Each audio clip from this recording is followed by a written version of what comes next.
अन्नदाता की कड़ी तपस्या और बलिदान की जीत, कहा बलराज कुंडू ने। 3 कृषि कानूनों को वापस लेना किसानों की जीत, बोले पंचायत समिति कलानौर के पूर्व चेयरमैन और कांग्रेस नेता कुशल आनंद शर्मा।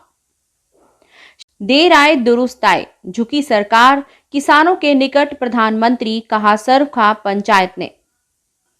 गुरु नानक देव जी ओंकार के मसीहा हैं, कहा सदगुरु सिद्धार्थ ओलिया जी ने।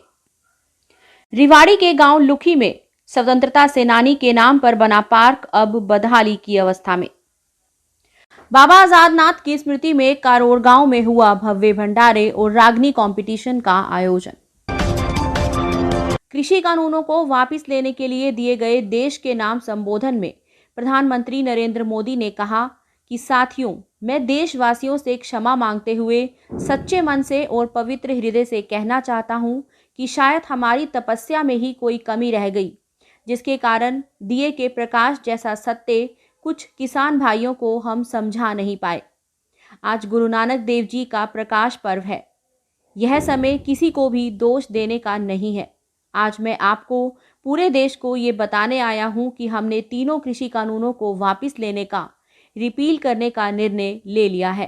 साथियों, मैं आज देशवासियों से क्षमा मांगते हुए सच्चे मन से और पवित्र हृदय से कहना चाहता हूं कि शायद हमारी तपस्या में ही कोई कमी रही होगी, जिसके कारण दिए के प्रकाश जैसा सत्य कुछ किसान भाइयों को हम समझा नहीं पाए। आज गुरु नानक देव जी का पवित्र प्रकाश पर्व है। ये समय किसी को भी दोष देने का नहीं है। आज मैं आपको, पूरे देश को ये बताने आया हूं कि हमने 3 कृषि कानूनों को वापस लेने का, रिपील करने का निर्णय लिया है। इस महीने के अंत में शुरू होने जा रहे संसद सत्र में, इसी महीने में, हम तीनों कृषि कानूनों को रिपील करने की संवैधानिक प्रक्रिया को पूरा कर देंगे। वहीं प्रधानमंत्री नरेंद्र मोदी के निर्णय पर भारतीय किसान यूनियन अंबावता के प्रदेश अध्यक्ष अनिल नांदल उर्फ बल्लू प्रधान ने भी अपनी प्रतिक्रिया व्यक्त की। बल्लू प्रधान ने प्रधानमंत्री के तीनों कृषि कानून वापस लेने के ऐलान का स्वागत करते हुए कहा कि उचित संसदीय प्रतिक्रियाओं के माध्यम से घोषणा के प्रभावी होने की प्रतीक्षा की जाएगी। भाकियू नेता बल्लू प्रधान प्रधानमंत्री के इस ऐलान के बाद अनाज मंडी में किसानों के बीच पहुंचे और कृषि कानूनों को लेकर चर्चा की। उन्होंने कहा कि संयुक्त किसान मोर्चा की इस बारे में बैठक हो रही है और इसका जो भी आदेश मिलेगा उस पर अमल किया जाएगा।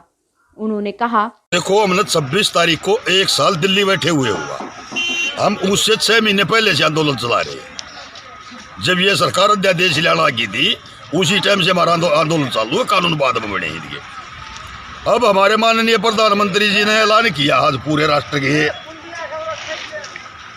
सामने, अगर भाई ये तीनों कृषि कानून मैं वापस ले रहा हूं, हम वापस उस टाइम मांगेंगे यार बड़ा सेशन बुलाओ, सेशन बुलाकर पार्लियामेंट में इन तीनों काले कानूनों ने रद्द करो और एमएसपी की गारंटी दो, और जो हमारे भाई शहीद हो रहे हैं, किसान भाई, मजदूर भाई जितने भी, उसके परिवार को सरकारी नौकरी मुआवजा, जितने पूरे देश में किसान मजदूर भाइयों में 36 बरादरी का भी है केस बंद रहे, सभी केस वापसी होंगे। हमारे को वहां से सर्टिफिकेट मिलेगा जब हम अपना आंदोलन खत्म करेंगे, हमारा आंदोलन खत्म नहीं होगा भाई। पूर्व मुख्यमंत्री और नेता प्रतिपक्ष भूपेंद्र सिंह हुड्डा ने 3 कृषि कानून वापस लिए जाने के फैसले का स्वागत किया है। उन्होंने इसे किसानों की जीत करार दिया है। उनका कहना है कि ये किसानों के लंबे संघर्ष और सत्याग्रह की जीत है। साथ ही उन्होंने ये भी कहा कि सरकार को किसानों के बाकी बचे हुए अन्य मुद्दों पर भी बातचीत करनी चाहिए और उसे कृषि को लाभकारी बनाने की योजनाएं बनानी चाहिए। सरकार को ऐसी नीतियां बनानी चाहिए जिससे किसानों को घाटा कम हो और उन्हें लाभ पहुंचाया जा सके। हुड्डा ने अपनी मांग को दोहराते हुए कहा है कि सरकार की तरफ से आंदोलन के दौरान किसानों पर दर्ज किए गए सभी मुकदमे वापस लिए जाने चाहिए और आंदोलन के दौरान शहीद हुए किसान के परिवारों की मदद के लिए भी सरकार को आगे आना चाहिए। जिस तरह पंजाब की कांग्रेस सरकार ने पीड़ित परिवारों को आर्थिक मदद और सरकारी नौकरी दी है, उसी तर्ज पर हरियाणा सरकार को भी ऐलान करना चाहिए। प्रधानमंत्री जी ने ऐलान किया आज, तो भाई देर से आए पर दुरुस्त आए, और ये जो है उनके लिए मैं धन्यवादी हूँ प्रधानमंत्री का। और ये किसानों को मुबारकबाद के पात्र हैं। वो किसानों की जीत हुई इतना लंबा संघर्ष के बाद, और अब जो है विचार करना चाहिए, आपस में बात करके खेती को लाभदायक बनाना चाहिए, और जो मुद्दे हैं वो बैठ के उनका रास्ता समाधान निकालना चाहिए। राष्ट्रीय जन उद्योग व्यापार संगठन के प्रदेश अध्यक्ष गुलशन डंग ने आज प्रेस वार्ता को संबोधित करते हुए कहा कि आज गुरु पर्व के पावन अवसर वाले दिन प्रधानमंत्री नरेंद्र मोदी द्वारा तीनों कृषि के काले कानूनों को वापस लिया जाना इस ऐतिहासिक फैसले का व्यापार संगठन स्वागत करता है, क्योंकि व्यापार संगठन ने पहले दिन से ही किसानों के इस आंदोलन को समर्थन दिया था। आज किसानों का ही नहीं, पूरे देश के हर भारतवासी के लिए खुशी का माहौल है। केंद्र सरकार ने इन तीनों काले कानूनों को वापस ले लिया है। उन्होंने कहा कि लोकतंत्र की ताकत के आगे सरकार को आखिर झुकना पड़ा।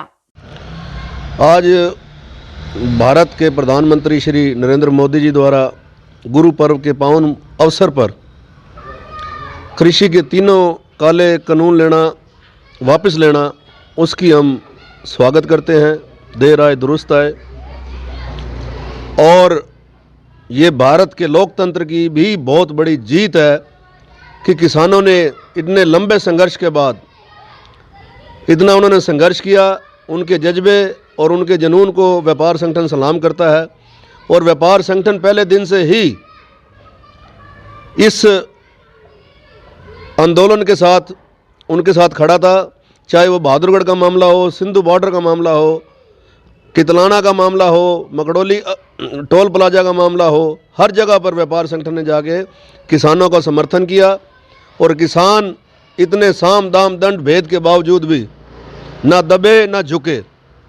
जिस तरह भारत को आज़ाद करवाने के लिए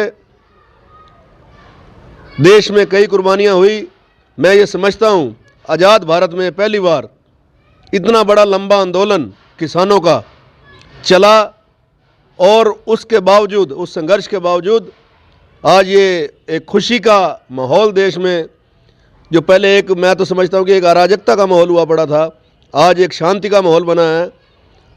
लोगों की आवाजाही, व्यापार प्रभावित, व्यापारी प्रभावित। जहाँ तक ये हरियाणा की बात करें, मैं हरियाणा प्रदेश अध्यक्ष होने के नाते संभावित जो आंकड़ा निकल कर आ रहा है, 25,000 करोड़ रुपए का नुकसान व्यापारी और व्यापार को हुआ है। और ना अपितु व्यापार और व्यापारी को हुआ है, बल्कि सरकार के राजस्व में भी इसकी बड़ी भारी दिक्कत आई, नुकसान हुआ होगा। तो ये जीत मैं मानता हूं किसानों के संघर्ष की। पूरी धाम में कार्तिक मास में प्रभात फेरियों का आयोजन किया जा रहा है। इन प्रभात फेरियों का आयोजन महामंडलेश्वर स्वामी करणपुरी की अगुवाई में हुआ। आज महाराज के सानिध्य में सैकड़ों की संख्या में श्रद्धालुओं ने पूरी धाम की 7 परिक्रमा की और गुरु महिमा का गुणगान किया। और संध्या काल में पूरी धाम में भव्य सत्संग का आयोजन किया गया, जिसमें स्वामी कृष्णानंद और कालिदास महाराज ने अपना आशीर्वाद दिया। सभी को आशीर्वाद देते हुए और सभी की दीर्घायु और उत्तम स्वास्थ्य की मंगल कामना करते हुए इस सत्संग का समापन हुआ, और इस अवसर पर विशाल भंडारे का भी आयोजन किया गया।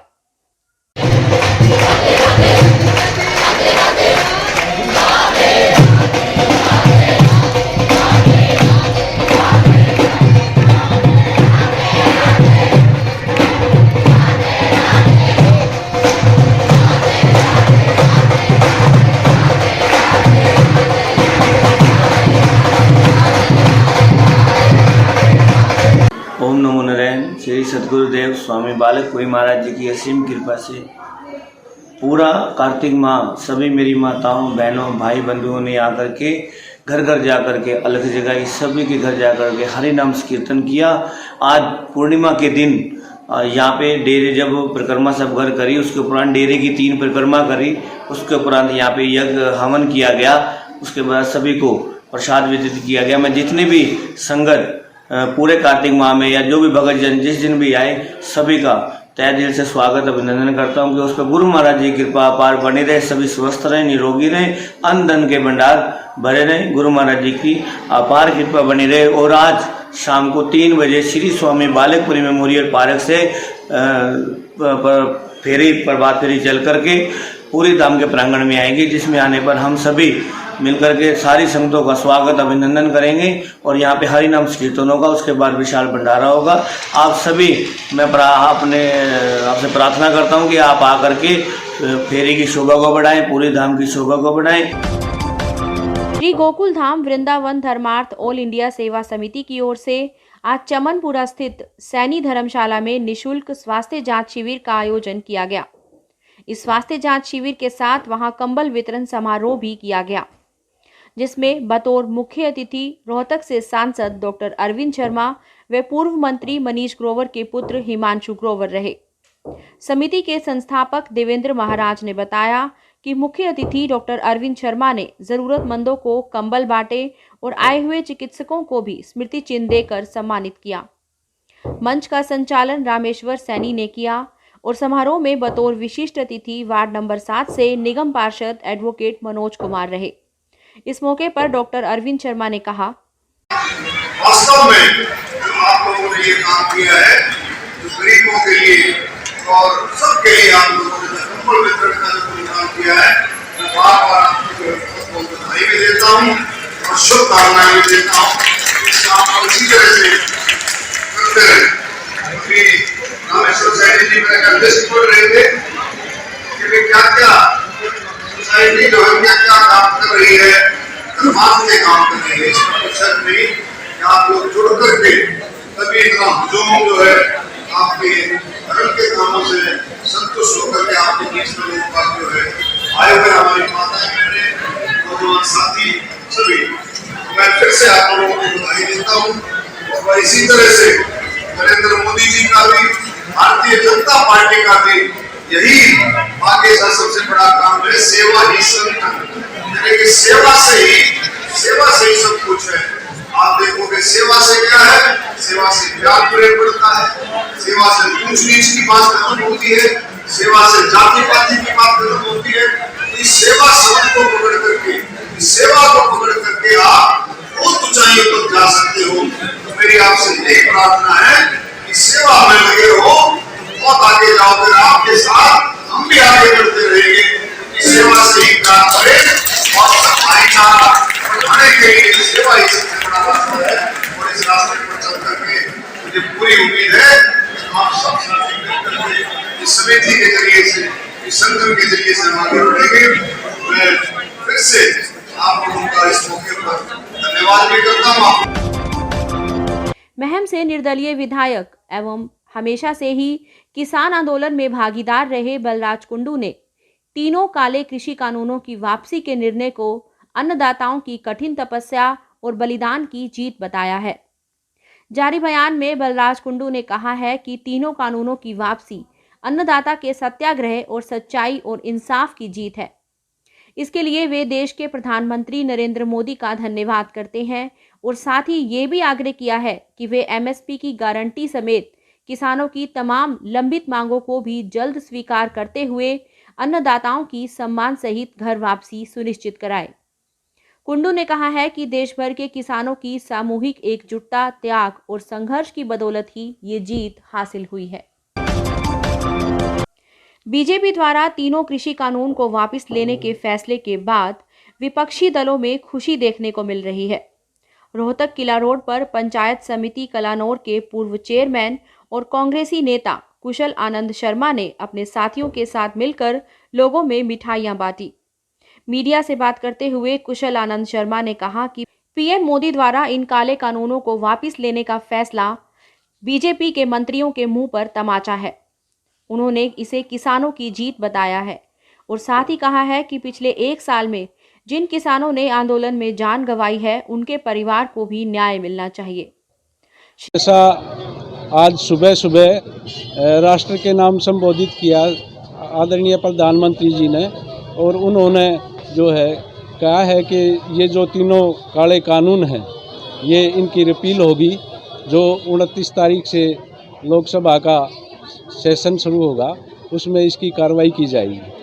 ये बड़ी खुशी की बात है और मैं सभी किसान भाइयों को इसकी बधाई भी देना चाहता हूं कि उन्होंने बहुत बड़ा ही संघर्ष किया है। 1 साल संघर्ष किया है, करीब 700 जानें इसमें गई हैं किसानों की, और बहुत ही सर्दी गर्मी में जो है ये आंदोलन हुआ और उसकी मेहनत का फल जो है ये हमें मिला। तो प्रजातंत्र में जो है जनता की आवाज़ का सुनना जो है महत्व रखता है।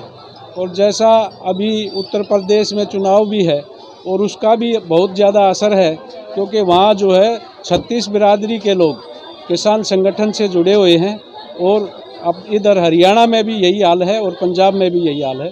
तो इन सब बातों को मद्देनज़र रखते हुए ये प्रधानमंत्री जी ने एक अच्छा फैसला लिया। प्रधानमंत्री द्वारा 3 नए कृषि कानूनों को वापस लेने की घोषणा पर सरखाप पंचायत ने कहा कि प्रधानमंत्री द्वारा गंगा स्नान पर्व और गुरु नानक जयंती पर कृषि संबंधी इन 3 कानूनों को रद्द करने की घोषणा को किसानों की जीत के रूप में देखा जा रहा है। गुरु नानक जयंती पर प्रधानमंत्री ने आंदोलन शुरू होने के 1 वर्ष बाद स्वयं राष्ट्र के नाम अपने संबोधन में कहा है, किसानों के लंबे आंदोलन और उनकी मांगों को ध्यान में रखते हुए 3 नए कानून जिन्हें किसान भाई काले कानून मानते थे, उन्हें रद्द किया जाता है। प्रधानमंत्री की इस घोषणा से किसानों में संतोष और खुशी की लहर है, लेकिन जब तक किसानों की चौथी मांग एमएसपी को भी कानूनी दर्जा नहीं दिया जाता, तब तक इसे पूर्ण जीत नहीं माना जा सकता। नमस्कार, मैं कैप्टन जगबीर मलिक, प्रवक्ता सरखाप पंचायत, रोहतक झज्जर सोनीपत। आज प्रधानमंत्री द्वारा 3 काले कृषि कानूनों को वापस लिए जाने की घोषणा से किसानों में संतोष है और वे और भी खुश होते और खुशी खुशी घर लौटते अगर प्रधानमंत्री जी एमएसपी को कानूनी जामा पहना देते और जो किसान इस आंदोलन में शहीद हुए हैं उनके परिवारों के लिए कोई मुआवजा और नौकरी की घोषणा हो जाती और साथ ही जितने किसानों पर मुकदमे दर्ज हैं उन्हें वापस लेने की घोषणा की जाती। ओशोधारा नानक धाम मूर्थल के संस्थापक सदगुरु सिद्धार्थ ओलिया जी ने अपने ऑनलाइन आध्यात्मिक संदेश में विश्व भर के साधकों को प्रकाश पर्व पर बधाई दी है। गुरु नानक देव जी को उन्होंने ओंकार का मसीहा कहा है। इस बारे में जानकारी देते हुए Oshodhara press media coordinator Sandeep Nain ने बताया कि स्वयं सदगुरु को 5 मार्च 1997 को परम गुरु गुरु नानक देव जी ने अपनी दिव्य उपस्थिति से ओंकार दीक्षा देकर एनलाइट किया था। उसके बाद सदगुरु 50,000 से ज़्यादा साधकों को ओंकार दीक्षा दे चुके हैं। वैसे उनका जन्म 1469 ईस्वी में ननकाना साहब पाकिस्तान में हुआ, लेकिन गुरु नानक की असली कहानी तो शुरू होती है 1506 से, जब वे लगभग 36 वर्ष के होते हैं। सुल्तानपुर में वेद नदी में अपने संगी साथियों के साथ स्नान करने जाते हैं और नदी में डुबकी ऐसी लगती है कि 3 दिन समाधि में बीत जाते हैं और जब समाधि से लौटते हैं तो गुरु नानक वही नहीं होते, पुराना सब कुछ मिट जाता है और उनके भीतर एक नए मसीहे का आगमन होता है। जब भी कोई संबुद्ध होता है उसका जीवन 2 भागों में बट जाता है। पहले पीड़ा होती है परम सत्य को, परम आनंद को जानने की, और जानने के बाद एक नई पीड़ा शुरू हो जाती है इस परम आनंद को बांटने की। उसके भीतर एक भाव शुरू हो जाता है। आज मेरे द्वार पर मधुमास आया, एक नए संकल्प का आकाश आया। यारों अपनी खिड़कियां मत बंद रखना, मैं हिमालय से नया बात आश लाया। मेरे मुर्शिद ने सिखाया इल्म फानी, खुद खुदा होने का है एहसास आया। गुरु नानक के कुछ ऐसे ही हैं। कार्तिक मास की पवित्र पूर्णमासी के दिन गांव कारोर में अस्तलभोर मठ के प्रसिद्ध महंत बाबा श्रेयनाथ के शिष्य स्वर्गीय बाबा आजाद नाथ की स्मृति में भंडारे का आयोजन हुआ। सबसे पहले बाबा की तपोभूमि पर हवन यज्ञ किया गया और उसके बाद लोगों ने बड़ी संख्या में भंडारे में प्रसाद ग्रहण किया। इस अवसर पर महंत आजाद नाथ की अंतिम तपोभूमि रेवाड़ी में बनीपुर और आसलवास गांव से उनके भक्त बड़ी संख्या में बाबा आजाद नाथ के नारे लगाते हुए वहां पहुंचे और काफी देर तक भजन सत्संग भी हुआ। इस मौके पर गायक कलाकार जगबीर करोड़िया ने बाबा आजाद नाथ की स्मृति में आयोजित रागनी कंपटीशन में लोगों को भक्तिपूर्ण रागनियां सुनाकर भी मंत्रमुग्ध कर दिया। हमारे देश को स्वतंत्रता दिलाने के लिए कई वीर सेनानियों ने अपनी जान तक बलिदान कर दी। वहीं रेवाड़ी के गांव लुखी, जो पूरे हरियाणा में स्वतंत्रता सेनानियों का गढ़ माना जाता है, उसने वीरों का देश है और उन्होंने देश की रक्षा के लिए अपना सब कुछ न्योछावर कर दिया। जहां स्वतंत्रता सेनानियों ने अपने गांव की शान के लिए गांव में सुभाष चंद्र बोस की मूर्ति का अनावरण करके एक पार्क का रूप दिया था, आज वही पार्क चारों तरफ अतिक्रमण करके गंदगी का ढेर बना दिया गया है। यही नहीं, गांव के कुछ स्वार्थी ग्रामीणों ने सुभाष चंद्र बोस पार्क के मुख्य द्वार पर पुलिया लगाकर गेट तक बंद कर दिया है। ग्रामीण रामचंद्र ने बताया कि सुभाष चंद्र बोस पार्क के मुख्य द्वार पर अतिक्रमण करके पार्क के मुख्य द्वार को बंद कर दिया गया है। बड़े दुख की बात है कि प्रशासन को समय रहते इन पार्कों की देखरेख करनी चाहिए। उन्होंने कहा कि यहाँ की स्थानीय विधायक लक्ष्मण यादव को कई बार इस संबंध में अवगत कराया गया है, लेकिन उन्होंने आज तक हमें केवल झूठा आश्वासन दिया है। ये सड़क सोचते रहता जी, मैं MLA साहब आज कही हमने अगली सड़क बनवा दो ग्राउंड की, यहाँ से स्कूल से लेकर ठेठ ग्राउंड तक। बोले बोल जी भाई अभी मेरे पास पैसे, भाई जब पैसे आएंगे कभी जब देखेंगे। बताओ ये हाल है। तो ये इतना सब अतिक्रमण हो रहा है, बुरा हाल है, किसकी क्या मानते हैं? तो ये तो जी या तो हमारे जो गाँव में डूब से या ये हमारी MLA ये मतलब ना करे जाने के बात के ना ध्यान नहीं दे रहे इस तरफ आने, कुछ ध्यान नहीं दे रहे बिल्कुल जी, कतई भी। जबकि शहीदी के दिवस के उपलक्ष्य में या अपने शहीदी दिवस के उपलक्ष्य में हमारा गांव का यहाँ के भाई हवन कर जाए और बाद और कुछ वो ठीक है जी, क्यों न क्यों तो आपका समाधान करवाएं, पर क्यों ना करवाएं। कितने टाइम से है ये अतिक्रमण हुआ, ये सारा इतना बुरा हाल हो रहा है? ये जी 89 में था। 89 के बाद में 5-4 साल तो ठीक कंडीशन रही है। और ये फिर दरख्त लगवा के बाद में फिर ये भित्री और गेट दियो बंद करेगा, ताव बंद करके वो चले गए दिल्ली। जो मालान को मेन हेड था वो जसवंत के साथ दिल्ली चले गए, तो वो ना आयो 1 साल तक। 1 साल में आया कि मैं इतना भारी रंग हो वो अब बेहद यानी और कटवाए को ना भाई वो ताड़। आज के लिए बस इतना ही। मिलते हैं सहारा हरियाणा के इस खास बुलेटिन के अगले एपिसोड में। तब तक के लिए नमस्कार।